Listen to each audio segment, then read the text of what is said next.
Salam, salam, outsider, le débrief commence maintenant. Arsenal l'emporte aujourd'hui 2-0 face à Luton Town et d'un autre côté, Manchester City l'emporte 4-1 face à Aston Villa. La vérité, c'est que ce championnat-là, à ce stade-ci de la compétition, n'a jamais été aussi serré. Qui va gagner la première ligue entre Manchester... j'ai failli dire United. Je me suis trompé, c'est Tokar-là.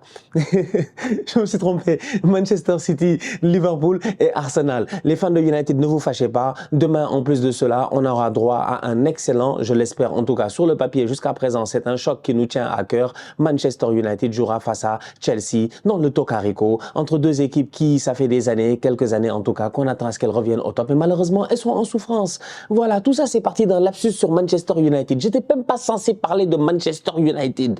Me voilà en train de parler de United et de Chelsea. Chelsea, ils sont combien au classement? Ils sont 12e, je pense, voilà, ils sont 12e. C'est assez compliqué. Chelsea 12e, ça fait 2 saisons, ils ne bougent pas, ils stagnent là-bas. Et Manchester United, ils sont quand même 6e. Cependant, ils ont quand même 9 points de retard sur Tottenham. Tottenham est en train de se battre avec Aston Villa pour essayer de décrocher la 4e place pour le moment qualificative en Ligue des Champions. Cependant, la saison prochaine, vu que le format de la Ligue des Champions va changer, il y a de grandes chances qu'en Angleterre, il y ait 5 équipes qui se qualifient pour la Ligue des Champions. Donc du coup, peut-être que Manchester United peut se qualifier pour la Ligue des Champions. Bref, c'était la parenthèse de United.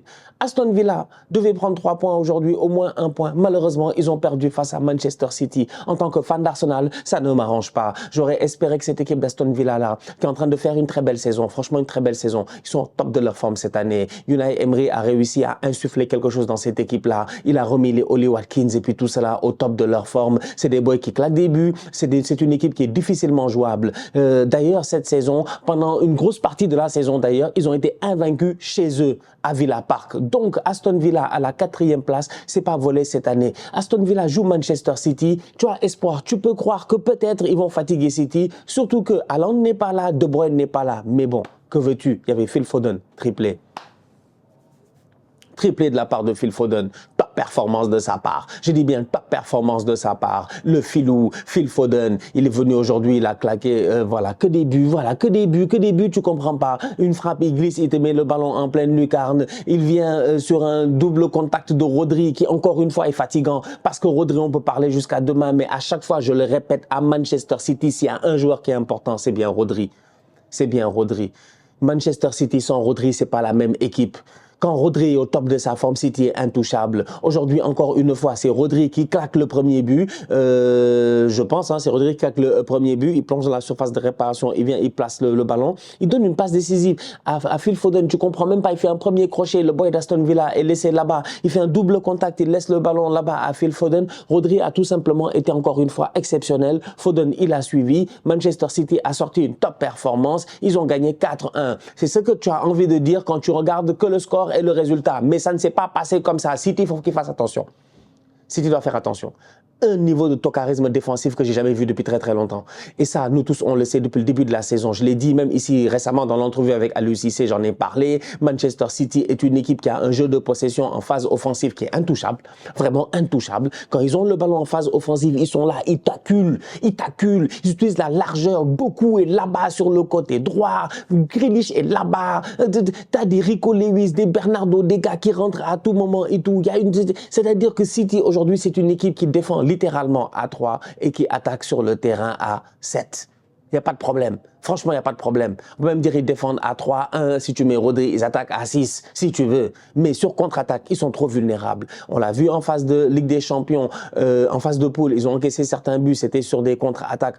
C'était pas géré. Aujourd'hui, encore une fois, on le voit face à Aston Villa. À chaque fois que Villa a été dangereux, à chaque fois que Villa avait l'opportunité de leur faire mal, c'était sur contre-attaque. Malheureusement, que ce soit Diaby, que ce soit Zaniolo, les ailiers n'ont pas été aussi virevoltants que cela. Quelques combinaisons et tout avec Douglas Luiz, quelques frappes peut-être qui auraient pu fatiguer Ortega, mais c'est dommage. Mais Aston Villa n'a pas su exploiter les largesses défensives de Manchester City. Parce que City, ils ont le ballon, mais après, quand ils doivent défendre, les courses qu'ils doivent faire de 70 mètres là, c'est pas facile. Hein? C'est pas facile. C'est bien beau d'avoir le ballon, de te poser dans le camp de l'autre, de poser ta possession et tout, mais si l'autre, il va vite en contre, à 70 mètres à rattraper. Maintenant, fais la même erreur face à Vinicius, Rodrigo, et puis les Bellingham, et puis tout ce qui s'ensuit, les Brahim Diaz et tous ces bandits, des faits des Valverde. Essaie de faire les mêmes erreurs, ça va te coûter très très cher. Donc du coup, tu as un Manchester City qui, offensivement parlant, aujourd'hui, sans Haaland, sans De Bruyne, fait une très belle performance avec une top performance de Foden, rien à dire. Mais défensivement parlant, franchement, encore une fois, sur les transitions, ils sont trop vulnérables. Ils sont trop vulnérables sur les transitions. Ils sont bons, ils sont forts, ils savent tenir le ballon. Oui, Kyle Walker n'est peut-être pas là, c'est peut-être pas la même vitesse que les Akanji et tout ça, mais n'empêche. Voilà un point faible de City et un point faible que s'il y a une équipe qui peut essayer de l'exploiter, c'est bien le Real Madrid de Carlo Ancelotti. Donc, victoire de City 4-1, bien joué. Troisième, toujours là. Ils nous fatiguent, ils veulent rien lâcher. D'un autre côté, Arsenal a gagné 2-0 face à Luton Town. Arsenal s'est géré, Arsenal a bien joué. Arsenal devait gagner parce qu'Arsenal doit maintenir la cadence à la tête de la Première Ligue. Il reste 9 matchs, il reste 9 matchs, il reste 9 matchs, 9 finales. Il faut aller gagner chacun de ces matchs-là. Les Gunners sont sur une série incroyable, je pense, de je ne sais même plus combien de matchs sans défaite. Il y a eu un match nul là face à Manchester City. Sinon, mis à part ça, tu enlèves la défaite face à Porto en Ligue des Champions. Je pense qu'Arsenal, depuis le 20 janvier, Arsenal n'a pas perdu en championnat. Ça fait 1, 2, 3, 4, 5, 6, 7, 8, 9, 10. Ouais. Ça fait 9 victoires, je pense, et un match nul. C'est incroyable. Sur les 10 derniers matchs, les Gunners sont en mission pour essayer d'aller gagner la Première Ligue. Maintenant, il faut tenir, il faut aller chercher les 3 points quand il le faut. Aujourd'hui, face à Luton, ils l'ont fait, et avec aussi des joueurs qui n'ont pas l'habitude de jouer. C'est ça le plus important. Donc, top performance de la part de Emile Smith-Rowe. Le retour du bandit ISR. Et oui, ISR était de retour. Titulaire aujourd'hui, il a sorti une top performance sur le premier but, celui de Martin Odegaard. C'est qui a la récupération de ballon? C'est qui fait ce pressing là au milieu de terrain? C'est qui va essayer d'aller sur l'impact physique et gêner cette équipe de Luton là? C'est bien Emile Smith-Rowe. Récupération des boys d'Arsenal. Le ballon arrive dans les pieds de Kai Havertz qui trouve Martin Odegaard. Et Odegaard, vous le connaissez, il a fouetté le ballon comme du n'importe quoi. Ouverture du score des Gunners. 1-0. Tranquille. C'est qui va plonger encore une fois? Qui se met comment on appelle ça? Dans le demi-espace. Qui est là entre les lignes. C'est qui? C'est Emile Smith-Rowe qui se fait oublier au marquage, qui sait plonger au bon moment, qui profite d'une bonne passe en profondeur, passe en retrait, but contre son camp de Luton Town sur un pressing de Reiss Nelson. Franchement, top performance de la part des Gunners, 2-0 aujourd'hui face à Luton. Bien joué, bravo. Moi, j'ai absolument rien à dire à part bravo. C'est bien joué de la part d'Arsenal. Trossard a fait son match. Kai Havertz a fait son match, encore une fois, passe décisif et tout. Kai Havertz qui fait une meilleure saison qu'il n'a fait durant toute sa vie à Chelsea, je pense en 3 ans ou en 2 ans. Il n'a jamais eu ce genre de statistiques-là en Première Ligue. Ça montre à quel point, finalement, malgré le fait qu'il était en flottement entre la position de numéro 8 et de numéro 9, on a réussi à exploiter le maximum de Kai Havertz cette saison. 60 millions rentabilisés. Thomas Partey de retour dans le 11 de départ. C'est important. Très important cette fin de saison. On en a besoin d'un Thomas Partey en forme, d'un Jorginho en forme, d'un Declan Rice en forme. C'est ce genre de joueurs-là que tu auras besoin de leur intensité face au Bayern Munich. Donc du coup, ça fait plaisir de les voir encore. Saliba et Gabriel, tranquille, clean sheet face à Luton Town. Pas la peine de frimer, mais quand même, belle performance de leur part défensivement. Zinchenko, quelques petits ballons perdus et tout. Moi, il m'énerve beaucoup, mais quand même, il a fait son match. Ben White, à un moment donné, il s'est pris pour Zidane. Il a fait un genre de, je ne sais pas, un genre de roulette à la Ben White, une genre de roulette à la Benny Blanco. Une belle occasion qui aurait pu finir peut-être sur une frappe. Malheureusement, il y avait un retour défensif des boys de Luton. Donc, globalement parlant, belle performance de la part des Gunners d'Arsenal. Tranquille, posé. Eden Ketia est rentré, il n'a rien fait.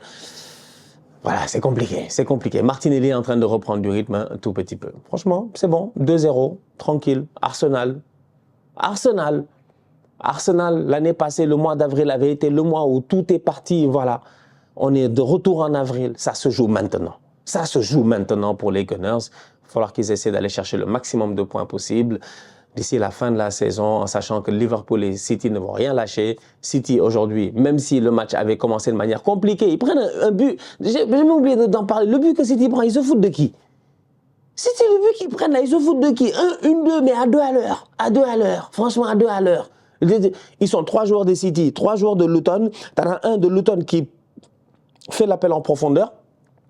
L'appel a une durée de vie au football, hein, en passant, soyons honnêtes, un appel de balle a une durée de vie au football. Il ne dure pas éternellement. Il a fait l'appel en profondeur, le clock was ticking, où la montre était en train de tourner, l'appel s'est terminé, c'est fini. Il est offside là, il ne sert plus absolument à rien. Ils sont 3 joueurs de City, donc contre 2 de Luton. Le frérot déclenche son 1-2, il passe. C'est quoi ça? Mais c'est grave. Ça, je dis que City défensivement, ils ne se gèrent pas, ils n'ont qu'à faire attention au Real. Bref. Voilà, Arsenal a gagné, City a gagné. Demain, Liverpool va jouer face à Sheffield. Il risque sûrement de gagner vu que Sheffield, ils sont derniers au championnat. Et d'un autre côté, on a hâte de voir ce match-là. Comme j'ai dit, le Tocarico entre deux équipes qui ne se gèrent pas malheureusement ces dernières années. Manchester United et Chelsea. Chelsea qui est 12e et United qui est 6e. La famille, en attendant de se capter demain pour de nouvelles vidéos, on se capte très bientôt pour un nouveau débrief. D'ici là, on continue à liker, on continue à partager. On s'abonne, on s'abonne, on s'abonne. On est ensemble, on reste en santé. C'est le plus important. Tous outsiders.